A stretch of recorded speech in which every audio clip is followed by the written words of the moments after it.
Assalamualaikum warahmatullahi wabarakatuh.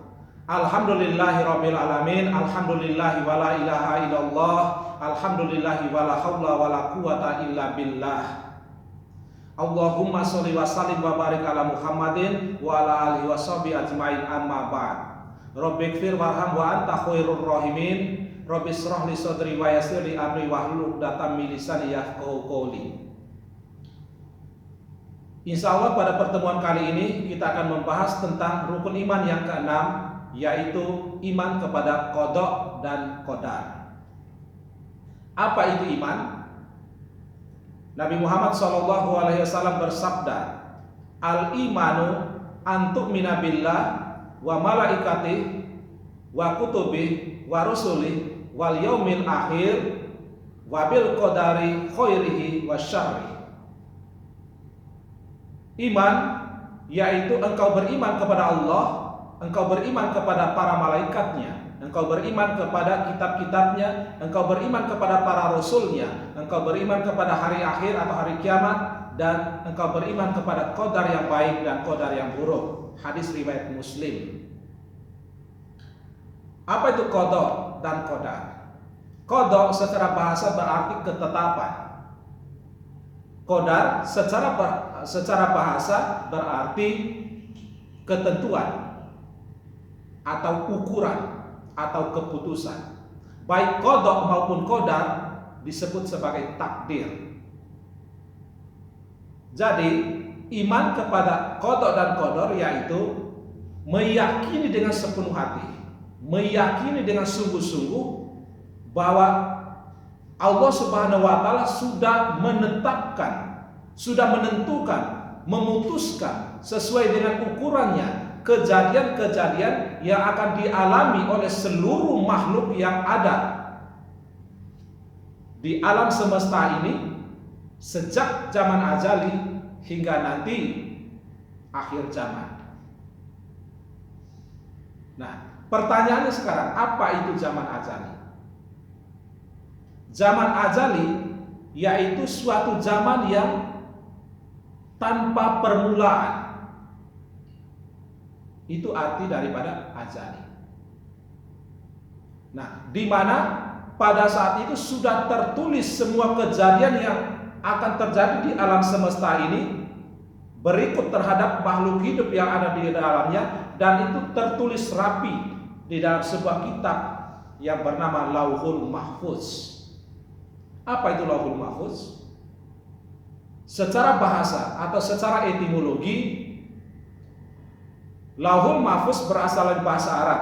Lauhul artinya tulang yang lebar dan bisa ditulisi.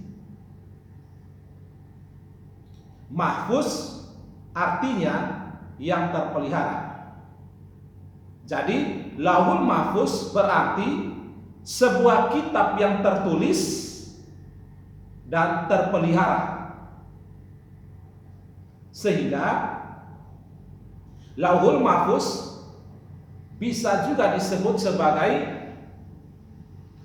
kitabun min qabli atau kitab ketetapan. Bisa juga Lauhul Mahfuz bisa juga disebut sebagai ummul kitab atau induk kitab. Lauhul Mahfuz bisa juga disebut sebagai kitabin maknun atau kitab yang terpelihara. Lauhul Mahfuz bisa juga disebut sebagai kitabim mubin atau kitab yang nyata. Di dalam Al-Quran, kata Lauhul Mahfuz disebutkan sebanyak 13 kali, meskipun penyebutannya secara sekilas, tidak secara mendetail. Nah, yang berikut adalah hubungan atau korelasi antara qada dengan qadar. Secara sederhana bisa digambarkan begini hubungan antara qada dan qadar. Tolong disimak baik-baik ya. Qada yaitu qadar yang belum terwujud. Dengan kata lain, ketetapan yang belum diputuskan. Sedangkan qadar adalah qada yang sudah terwujud. Dengan kata lain, ketetapan yang sudah diputuskan. Manusia lahir ke atas dunia ini membawa kodoknya masing-masing, tapi belum menjadi kodarnya. Kodarnya ditentukan atau menunggu usahanya, doanya selama dia hidup di dunia nanti. Itu tentang keterkaitan antara qada dan qadar. Allah Subhanahu wa taala berfirman di dalam surat ke-91 ayat 8, 9 dan 10. Ayat 8, fa'alhamaha fujuraha wa taqwaha. Maka dia di sini Allah mengilhamkan kepadanya jalan ketakwaan dan kejahatan. Qad aflaha man dzakaha, maka sungguh beruntung orang yang mensucikan jiwanya. Wa qad khaba man dassaha, dan sungguh rugi orang yang mengotorinya. Di sini bisa kita lihat, bisa kita renungkan bahwa Allah Subhanahu wa taala memberi kebebasan kepada umatnya, kepada makhluknya, kepada manusia. Untuk apa? Untuk menentukan qadarnya masing-masing. Disinilah letak keadilan Allah Subhanahu wa ta'ala.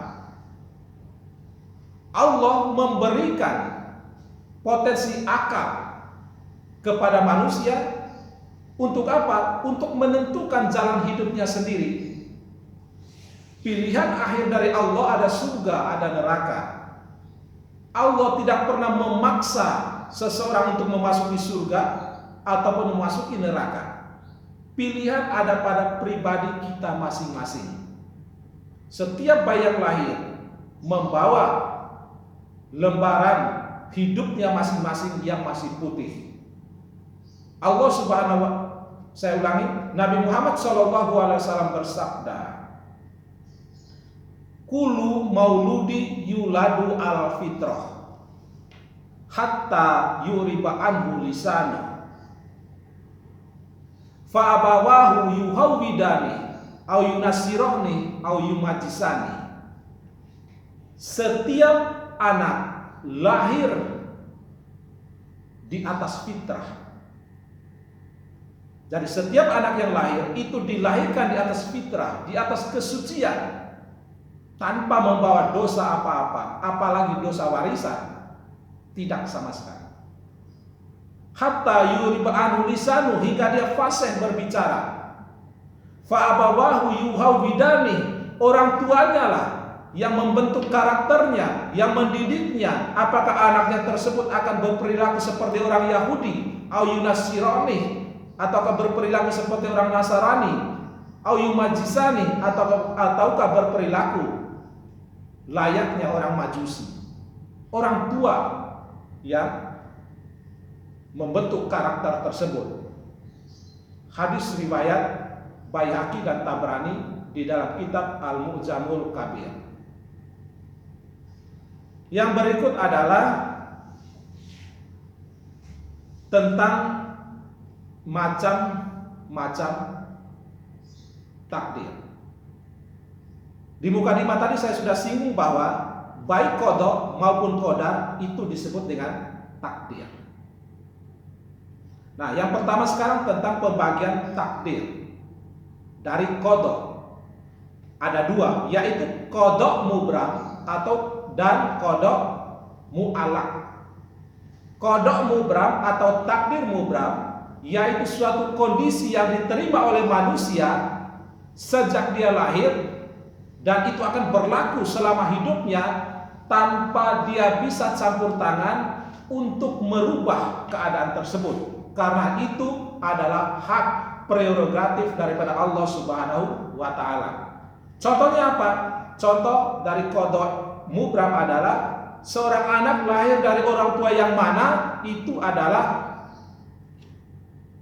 takdir mubram. Seorang yang baik kemudian menjadi anak-anak, menjadi remaja, menjadi dewasa, menjadi tua, mati, itu adalah takdir mubram. Gak ada yang bisa menolak tua. Seorang yang hidup akan mati, itu takdir mubram. Seorang laki-laki akan menikah, akan mendapatkan pasangan, itu takdir mubram. Setiap makhluk hidup pasti ada rezekinya, itu takdir mubram atau qada mubram. Yang kedua adalah qada mu'allaq atau takdir mu'allaq. Dari segi bahasa, mu'allaq artinya digantung. Dengan kata lain, seperti apa yang diterima oleh seseorang itu tergantung dari usahanya sendiri. Contoh keterkaitannya ya, contoh di takdir mubram atau qada mubram, Ahmad akan menikah. Nah, dengan siapa dia menikah, umur berapa dia menikah, itu ditentukan oleh usahanya, itu ditentukan oleh qadar mu'allaqnya. Nah, dengan kata lain, misalnya Ahmad menikah dengan Aisyah.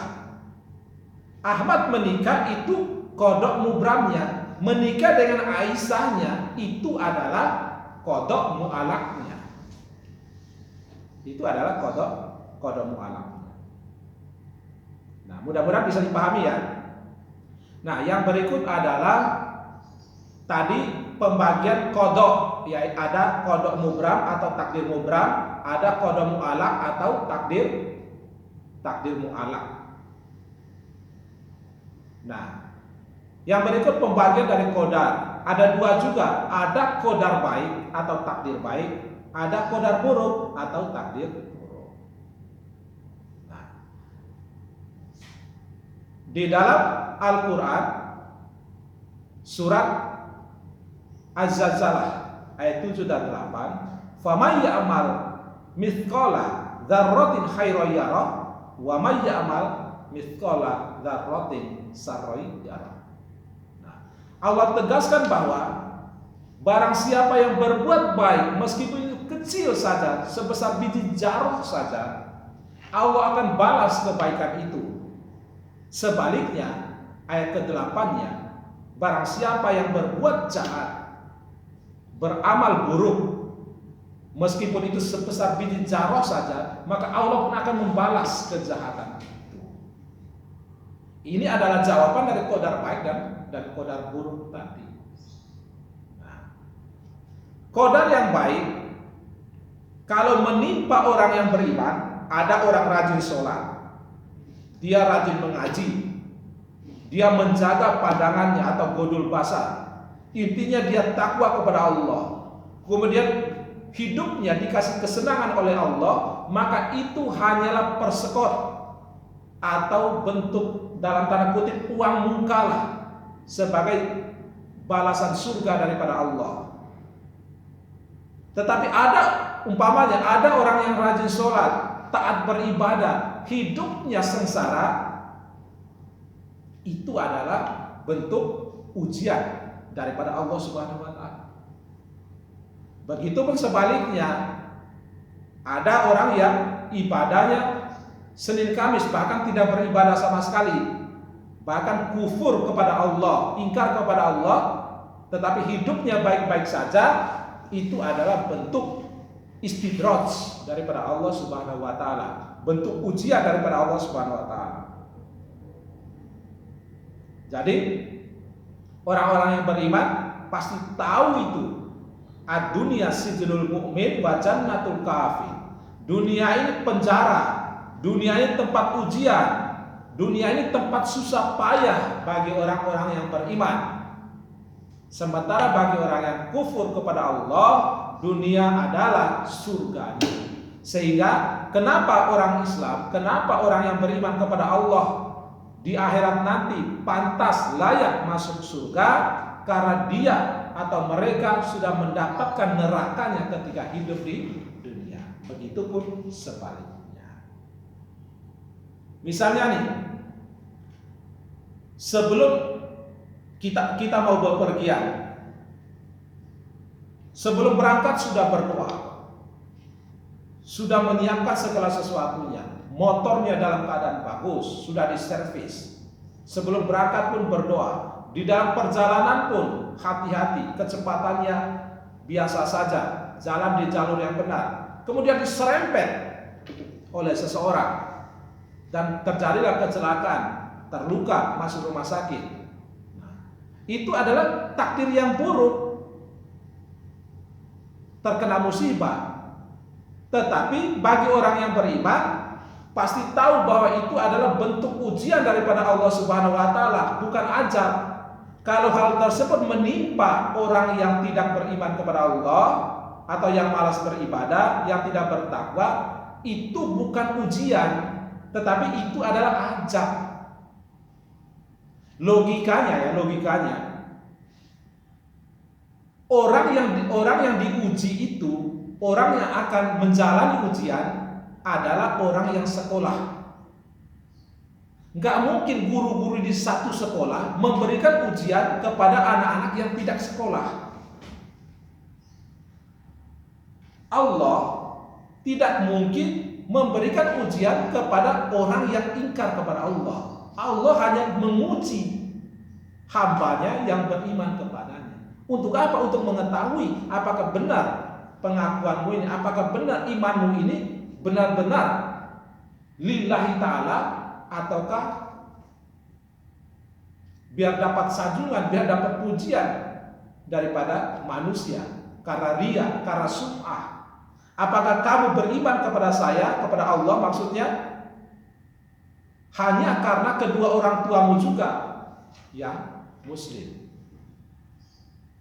Nah, itu tentang takdir yang baik dan takdir yang buruk.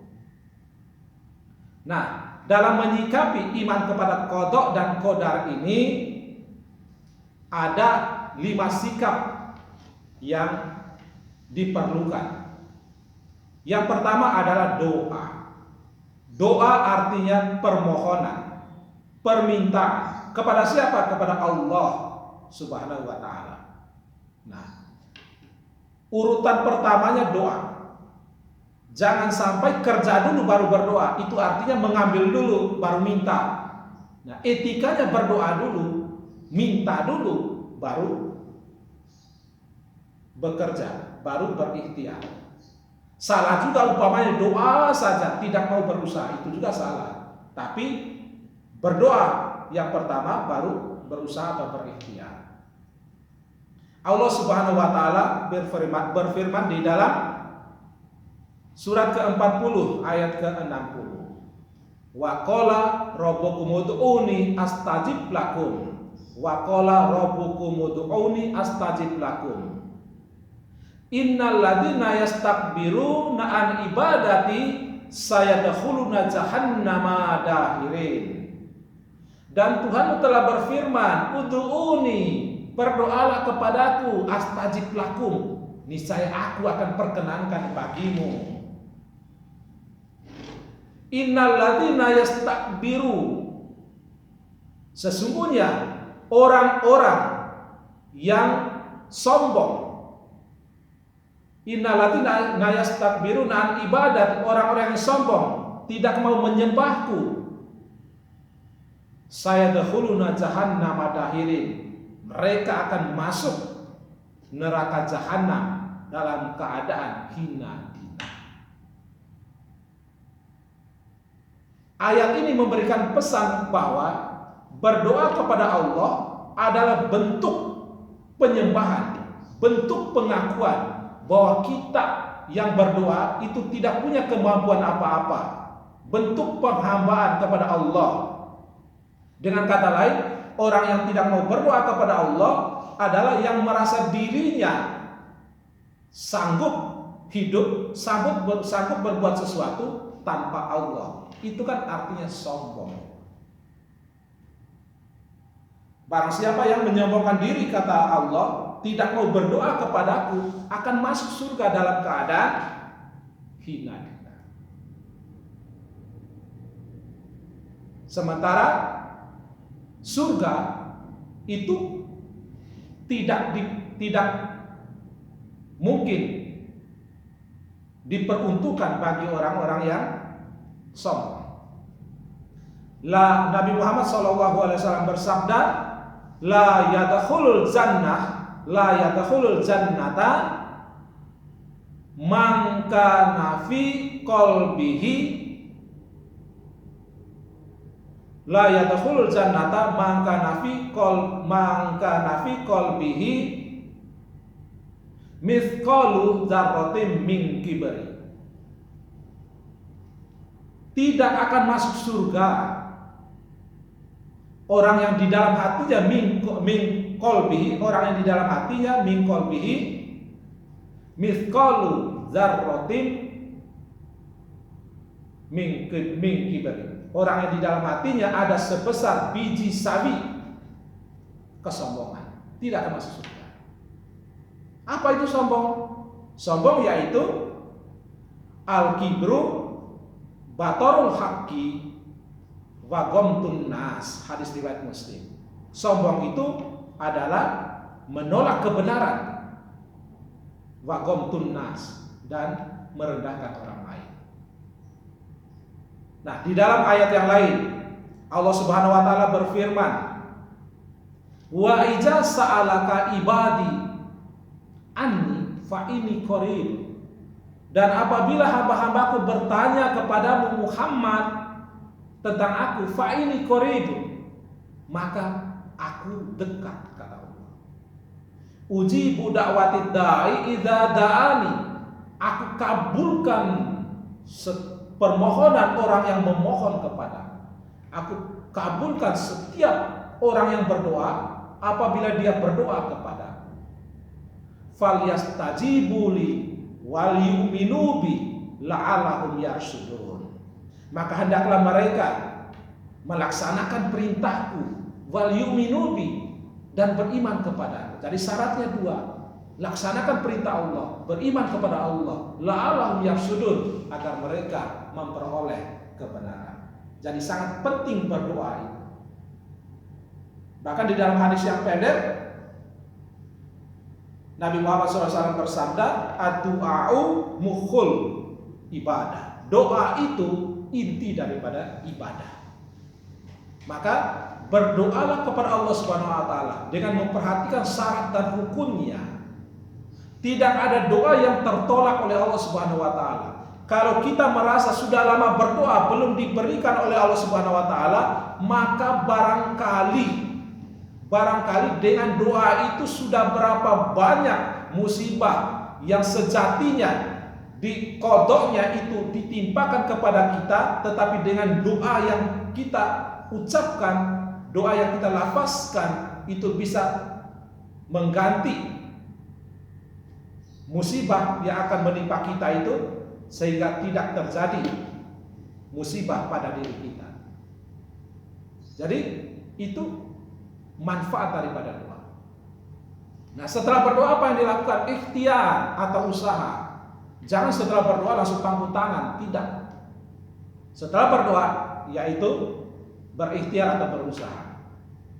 Nah, Allah Subhanahu wa taala berfirman di dalam surat ke-13 ayat ke-11, Innallaha la yughayyiru ma biqaumin hatta yughayyiru ma bi anfusihim. Sesungguhnya Allah tidak akan mengubah keadaan suatu kaum sehingga mereka mengubah keadaan yang ada pada diri mereka sendiri. Allah Subhanahu wa taala mau melihat usaha dari hambanya. Seperti apa usaha kita untuk memperbaiki nasib kita, untuk mendekat kepada Allah. Nah, semua usaha yang kita lakukan dengan mengikuti aturan-aturan yang diberikan oleh Allah Subhanahu wa taala, mencari mata pencarian yang tidak diharamkan oleh agama, maka semua usaha tersebut bernilai ibadah di hadapan Allah Subhanahu wa taala. Jadi berusaha, dan usahanya harus maksimal karena Allah Maha melihat, Maha menyaksikan. apa yang kita lakukan. Ada sebuah ungkapan yang terkenal dari Arab, "I'mal lidunyaka ka'annaka ta'ishu abadan wa amal li akhiratika ka'annaka tamutu gadan." Jadi bekerjalah untuk urusan duniamu seolah-olah engkau akan hidup selamanya, abadan-abadan. Dan beramallah untuk urusan akhiratmu seolah-olah engkau akan mati besok. Banyak yang bilang ini ungkapan ini adalah hadis. Sebenarnya ini bukan hadis.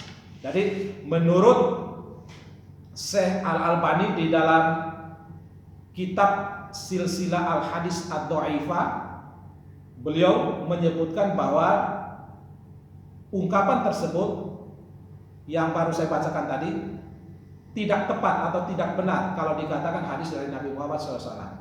Hal ini senada dengan fatwa dari Al-Lajnah Ad-Daimah. Al-Lajnah Ad-Daimah itu yaitu Komisi Fatwa Kerajaan Arab Saudi yang mengatakan hal yang sama, yaitu pernyataan tersebut bukanlah hadis, tidak benar kalau dikatakan hadis dari Nabi Muhammad SAW. Tapi poinnya adalah ini adalah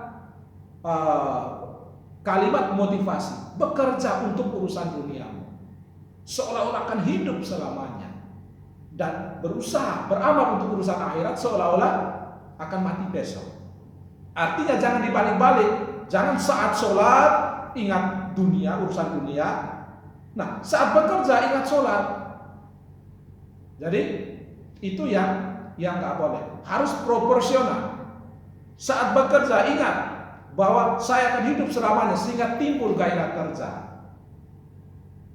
Saat sholat ingat, jangan-jangan setelah ini saya akan mati nih.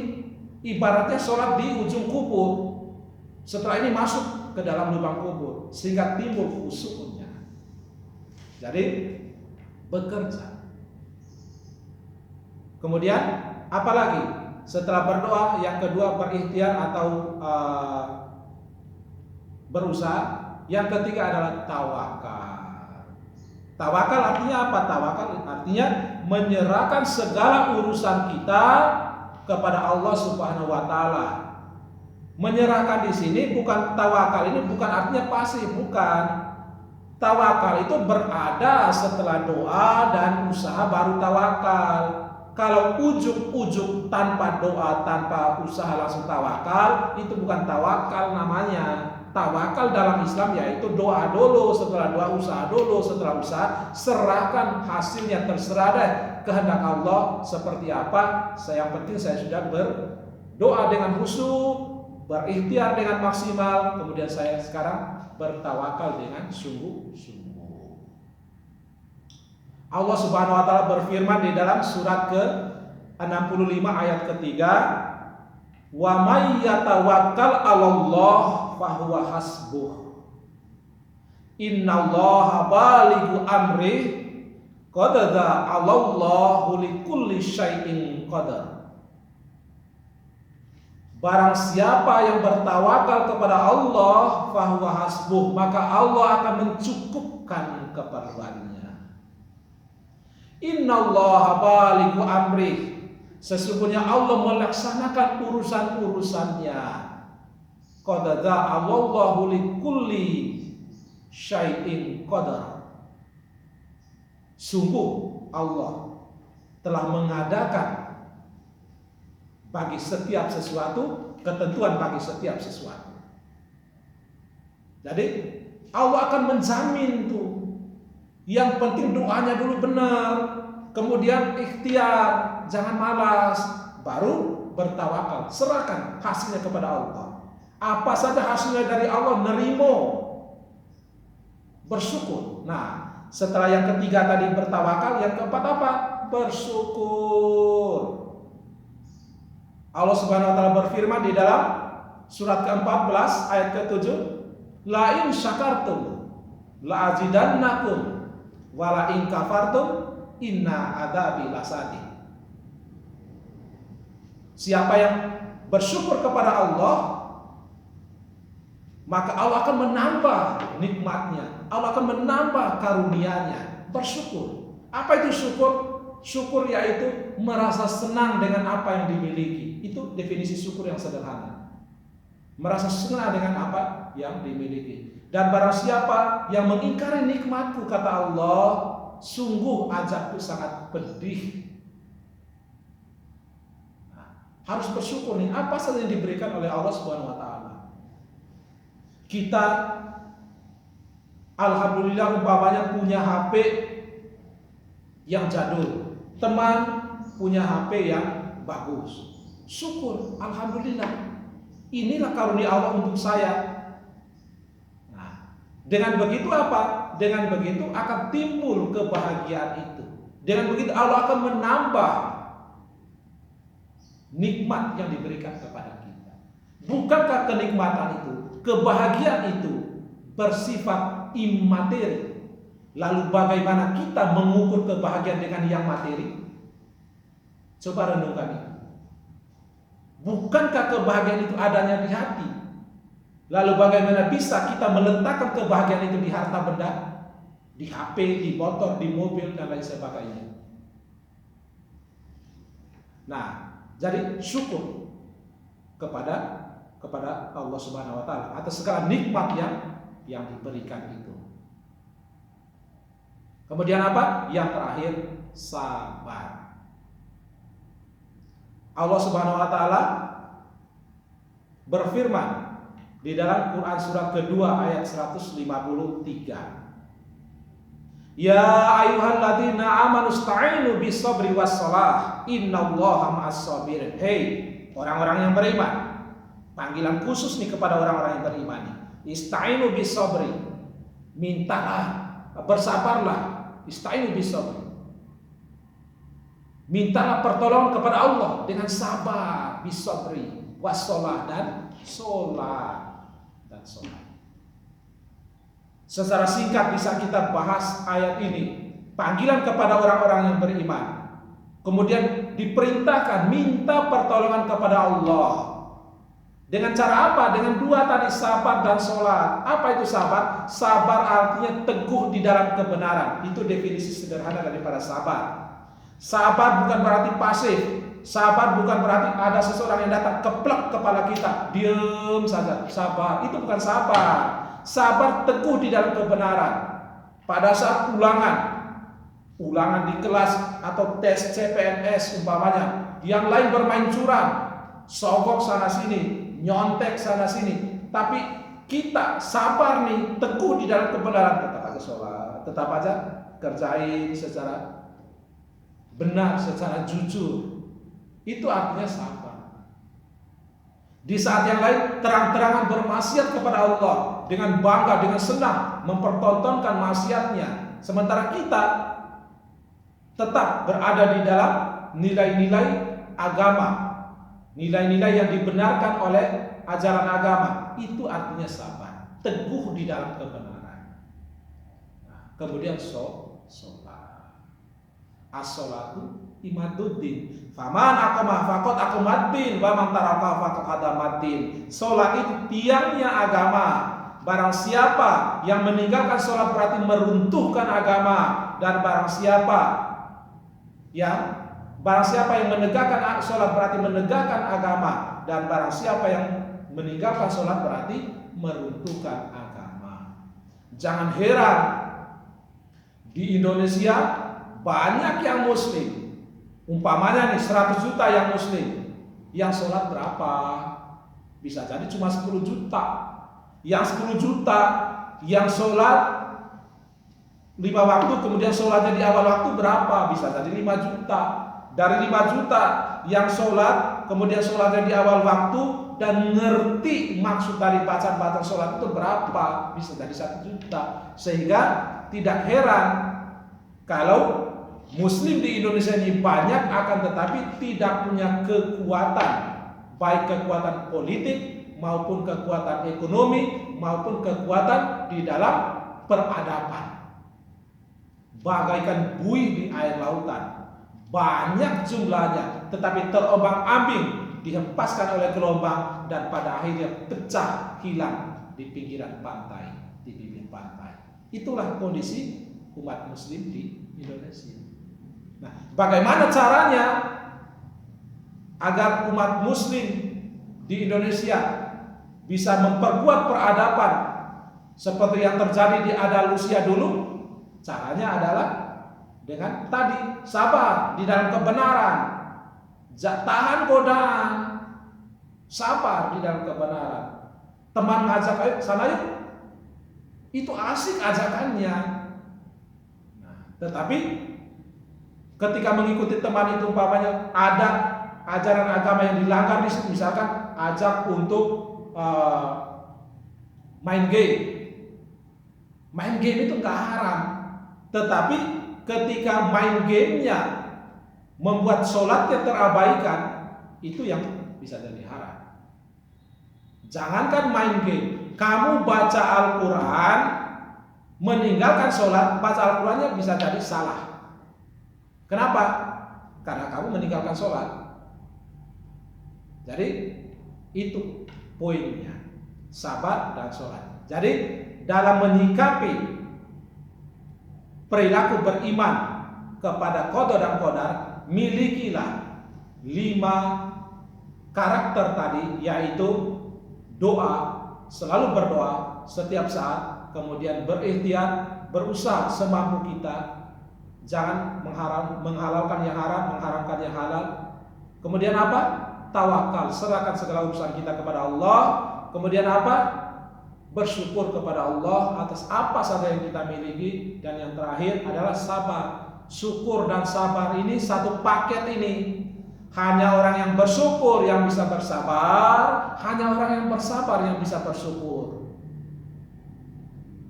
Yang terakhir, saya ingin katakan, ketika kamu tidak bisa menjadi sebenderang matahari yang bisa menerangi langit dan bumi, maka jadilah seindah doa yang bisa merangkai qada dan qadar.